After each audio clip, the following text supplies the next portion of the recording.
Hi all, welcome back to our channel. ഇന്ന് ഞാൻ വന്നിരിക്കുന്നത് ഒരു ഹോം മെയ്ഡ് ഫ്രഷ് ക്രീമിൻ്റെ റെസിപ്പി ആയിട്ടാണ്. നമ്മൾ ഫ്രഷ് ക്രീം ഉണ്ടാക്കാറ് പാൽപ്പാടയിൽ നിന്നാണല്ലോ. ഇപ്പോൾ ഞാനിവിടെ ഉണ്ടാക്കുന്നത് പാൽപ്പാടയിൽ നിന്നല്ല, പാലിൽ നിന്നാണ്. റെസിപ്പിയിലേക്ക് കടക്കുന്നതിന് മുമ്പായി ആദ്യമായിട്ടാണ് എൻ്റെ ചാനൽ കാണുന്നതെങ്കിൽ സബ്സ്ക്രൈബ് ചെയ്യാൻ മറക്കല്ലേ. ഇതിനായി ഞാൻ ഇവിടെ എടുത്തിരിക്കുന്നത് 1 കപ്പ് ഫുൾ ഫാറ്റ് മിൽക്കാണ്. ഇതിലേക്ക് 1 ടേബിൾ സ്പൂൺ കോൺഫ്ലോർ ആവശ്യമുണ്ട്. അതിനെ കുറച്ച് പാലിൽ മിക്സ് ചെയ്തിട്ട് ഇതിലേക്ക് ആഡ് ചെയ്യാം.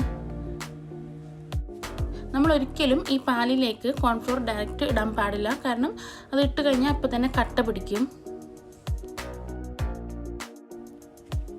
ഇത് ആഡ് ചെയ്തിട്ട് ലോ ഫ്ലെയിമിലാക്കി ഇളക്കിക്കൊണ്ടിരിക്കണം. ഇതിലേക്ക് 1/4 ടീസ്പൂൺ പഞ്ചസാര, 1 ടേബിൾ സ്പൂൺ ബട്ടറും കൂടി ആഡ് ആക്കണം. ബട്ടർ ഇല്ലെങ്കിൽ ഗീ ആഡ് ആക്കിയാലും മതി.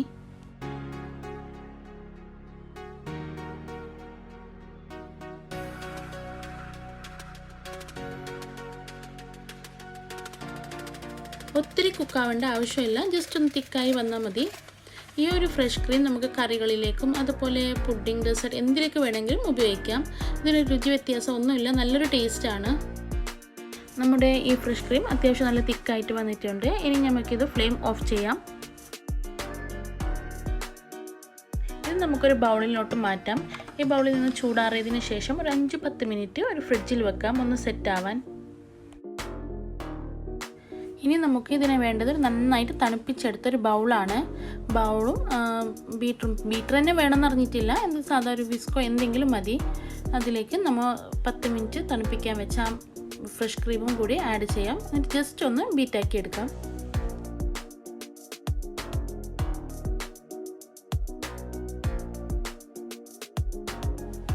ഈ ഒരു കൺസിസ്റ്റൻസി മതിയാവും. ഇതിനേക്കാൾ കൂടുതൽ തിക്ക് വേണ്ടവർക്കും കുറച്ചും കൂടി ബീറ്റ് ചെയ്താൽ മതി.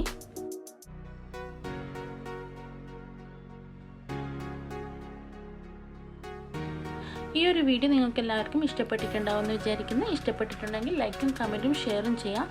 ആദ്യമായിട്ടാണ് എൻ്റെ ഈ ചാനൽ കാണുന്നതെങ്കിൽ സബ്സ്ക്രൈബ് ചെയ്യാം. തൊട്ടടുത്തുള്ള കുഞ്ഞു ബെല്ലൈക്കൺ കൂടി എനേബിൾ ചെയ്യാം. ഇൻഷാ അല്ലാഹ് ഇതുപോലത്തെ നല്ലൊരു വീഡിയോയുമായി വരുന്നത് വരേക്കും ബൈ, ടേക്ക് കെയർ.